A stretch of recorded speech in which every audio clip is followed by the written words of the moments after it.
Bonjour et bienvenue dans Miettes de bois. Nous voici sur la troisième et dernière partie de la construction de mon abri bois. Vous allez voir la suite des deux précédentes vidéos. Si vous ne les avez pas vues, cliquez sur le petit i en haut à droite de l'écran. Comme vous avez pu me voir sur l'écran, donc là je suis en train de préparer le toit. Donc c'est les mêmes panneaux que mes traverses que j'ai coupés dans le sens de la longueur. Et j'en mets un de chaque côté. Ça va me donner une bonne portance et ce sera suffisamment rigide pour tenir mon toit qui sera des panneaux de plastique.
Donc là je suis en train d'installer les contre-vêtements, donc je n'ai pas filmé, mais la partie du bas est maintenue par un tourillon de 20 mm de diamètre qui est rentré un peu en force et collé, et je viens rajouter sur la partie basse de la fixation une vis pour vraiment bien rigidifier l'ensemble, et je fais ça sur mes 3 poteaux avant.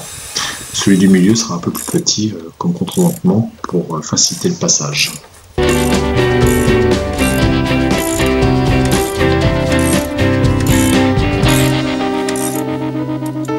Voilà, l'ensemble de mon toit est installé.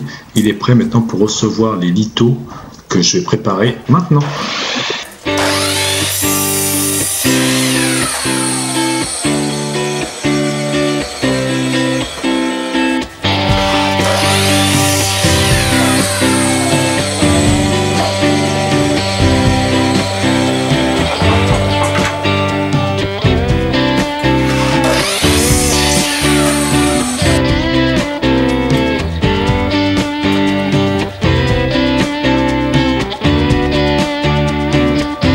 Donc mes lithos sont pas assez longs pour faire la longueur de mon abri bois, donc je vais devoir les rallonger, et je vais les rallonger en les fixant en sifflet, c'est-à-dire que j'ai coupé, comme vous avez vu, à la scie anglais à 45 degrés, et je vais venir comme ça au contact l'un avec l'autre pour essayer d'assurer une continuité d'appui pour mon toit.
Donc voilà, j'ai fait que le dessus de l'abri bois en peinture, parce que là il est 18 h, demain ils annoncent de la pluie, donc je vais mettre le toit. Donc, je vais essayer de tout finir ce soir pour protéger au maximum l'abri. Et puis voilà, j'ai fait uniquement la partie qui ne sera plus accessible, que j'ai pas uniquement la partie qui sera plus accessible. J'ai complètement négligé cette partie-là, je pensais pas... j'ai complètement oublié cette partie, le temps que ça pouvait prendre. Là, je viens de passer 4 heures pour faire juste les parties qui ne seront plus accessibles quand j'aurai mis le toit. Allez, je me dépêche et j'essaie de mettre le toit avant la nuit. C'est parti. Donc là, la solution que j'ai retenue, c'est des panneaux de plastique, imitation tuile. Pourquoi j'ai retenu ça? Parce que c'est fin, c'est léger, c'est facile à poser. Et ça me permet, même là où j'ai mis une faible pente, de pouvoir quand même avoir un écoulement sans que ça devienne goûter entre les interstices des tuiles et puis sans devoir faire une grosse charpente pour tenir le poids des tuiles. C'est beaucoup plus rapide, beaucoup plus simple. Donc là, vous me voyez préparer des vis. Donc en fait, j'ai des petites plaques qui sont déjà bombées pour épouser la forme de la tuile, l'imitation tuile. Je mets un joint au milieu, une vis que je vais visser dans le lito en dessous, que j'ai auparavant percé de par-dessous pour tomber pile poil au milieu de mon lito.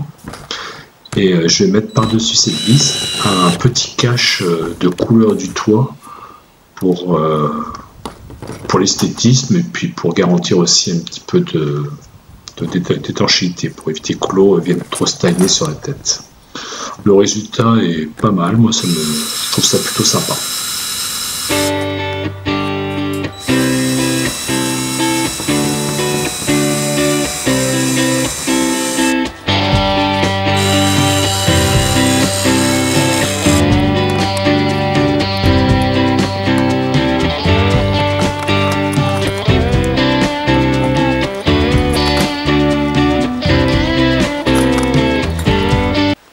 Allez voilà, le toit est fait, j'ai encore quelques finitions.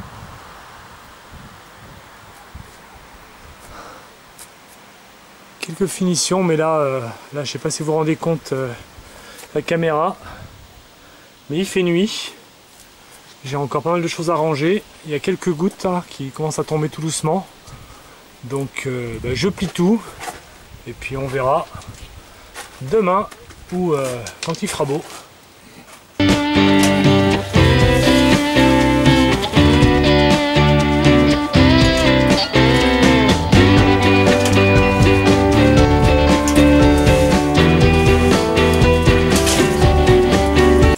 La suite, vous devinez.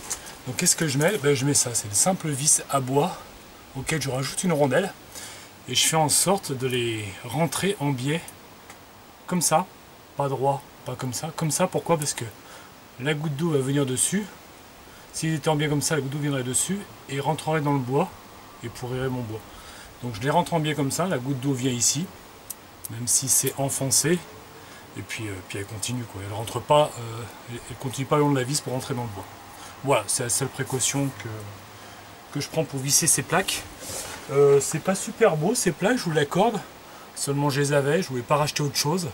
Ça sera derrière mon abri bois entre la haie et mon stock de bois, donc ça se verra pas trop. Voilà, c'est la fin de l'abri bois classique, qui peut être adapté si vous voulez faire la même chose pour abriter tout ce que vous voulez. Vous pouvez mettre des panneaux sur les côtés pour que ça soit complètement fermé. Moi je vais le laisser à l'air. Je reviendrai dessus dans quelques vidéos pour vous montrer les adaptations que je vais faire pour sécher mon bois. J'ai les contremontements comme je vous ai montré. J'en ai 2 grands de chaque côté et un plus petit au milieu que j'ai volontairement fait ainsi pour pouvoir faciliter le passage. J'ai aussi la pente de mon toit avec des traverses droites qui amènent de la rigidité. J'en améliorerai, j'en rajouterai, parce qu'avec le temps, je pense que c'est un peu léger, même si le vent n'apporte pas des grosses résistances, parce que c'est ouvert tout autour, pour faciliter le passage de l'air et la ventilation de mon bois. Mais je vais quand même renforcer ma structure. Et puis par contre, de droite à gauche, j'ai rien, j'ai pas grand chose. J'ai bien mes 2 montants qui vont me servir pour faire après mes équerres pour mettre mon bois, qui apporte quand même une rigidité, hein. Mais au fur et à mesure des années, je pense pas que ce sera suffisant. Donc je vais en rajouter, ça je vous montrerai ça ultérieurement, vraiment beaucoup plus tard sur les vidéos, quand j'adapterai mon abri bois pour le séchage du bois. Je vais également, lors de cette vidéo, vous parler un peu des erreurs que j'ai faites.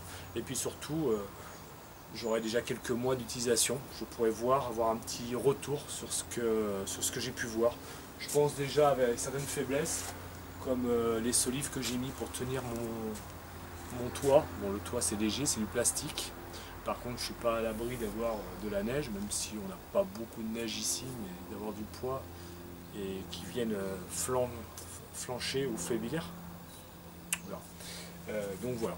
En tout cas, je vous remercie de m'avoir suivi. Je vous remercie des commentaires que j'ai pu avoir sur les réseaux sociaux. Et n'hésitez pas à vous abonner, à mettre un pouce, à me suivre et puis à commenter. Bye.